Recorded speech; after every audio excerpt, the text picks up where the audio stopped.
এখানে হচ্ছে একটু ইয়ে করবে, ছড়ি রান্না করবে। ছড়ি রান্না করার অনেক মানে আমাদের ছড়িটা নাকি অনেক বেশি মজা হয়। আপু বলতেছিল যে মানে এখান থেকে রান্না করে নিবে মানে মজা মানে তার জন্য আরকি। তো এই তো আমি ওই দিক দিয়ে হচ্ছে ছড়িগুলা বেছে তারপর হচ্ছে মথে দিছিলাম। আর ভাবি এখানে মসলা-টসলা দিয়ে এখানে হচ্ছে মূলত কি, কি দিতে হয়?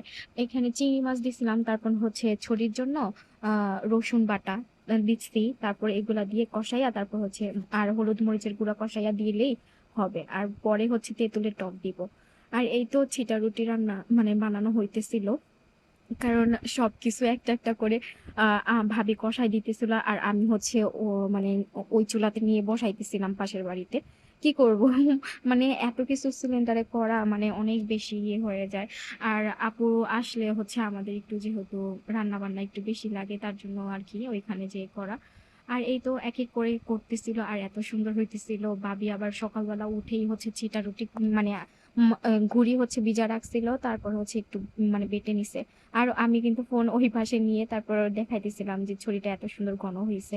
আর এই তো এখানে রোস্ট রান্না করবে, তারপর হচ্ছে রুই মাছ রান্না করবে। এর আগে কিন্তু গুড়া মাছ রান্না করছিল। ওইটার ভিডিও ভাবি মানে বলতেছে যে আমার এত কিছু রান্না করার মধ্যে আমার আর মনে ছিল না যে ভিডিওটা চালু করি।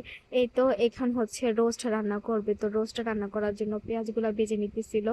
আর আমি এখানে অনেক ভিডিও কাটছি কারণ ওগুলা রান্নাগুলা মানে ফুল ছিল, তো ওইগুলো আমি আলাদা আলাদা করে দিব। যে মাছের মাথার রান্নাটা এত বেশি মজা হইছে যা বলার বাহিরে। ওই রান্নাটা আমি আলাদা দিব কারণ অনেক অনেক অনেক মানুষই থাকে যে কিভাবে রান্না করে জানে না, আমিই তো জানি না। তুহিন মানে অনেক সময় বলে যে এগুলা শিখতে পারো না, তো আমি আবার বলতেছিলাম যে না, ওগুলা যেহেতু আছে ভিডিও করা, আমি কিন্তু এর মধ্যে সব গুছাই দিয়া তারপর হচ্ছে পড়াইতে চলে গেছিলাম কারণ ওদেরও তো পড়াইতে হবে। তো এজন্য আরকি। আর এখানে মানে ভিডিও চালু করা ছিল। ভাবি আবার যেহেতু ওনাকে বুঝাই দিছি, তো উনি আবার করতেছিল সুন্দর করে। এখানে রোস্ট রান্না করার জন্য হলুদ আরে আদা রসুন দিয়ে তারপর হচ্ছে দিছে মরিচের গুঁড়া, তারপর হচ্ছে ধনিয়া গুঁড়া দিয়া তারপর রোস্টের মসলা দিছে, তারপর হচ্ছে ইয়া টমেটো পেস্ট ছিল আগে, তো ওইটা দিয়ে নিছিল আর দুধ দিয়ে কষাইছে অনেকক্ষণ।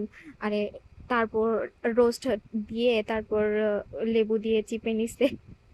যাই হোক, আমার কথা বলতে অনেক বেশি আটকায় যাইতাছি কারণ এত বেশি মানে আমি রান্নার আগা আগা থেকে গোড়া পর্যন্ত দেখতাছিলাম, এখনই দেখতাছি এখনই বয়স দিতাছি। কি করব ভাবি, এত তার মানে যে একা হাতে এতগুলা করছে যা বলার বাহিরে। আমি কিন্তু এই যে এখন রান্নার সময় আসবো আর কি, মানে আমার পড়াইতে পড়াইতে প্রায় 1টা বেজে যায়। তো ওদিক দিয়ে বাচ্চারা বৃষ্টি ছিল, আমি মানে ওদের ধমকায় নিয়ে আইসা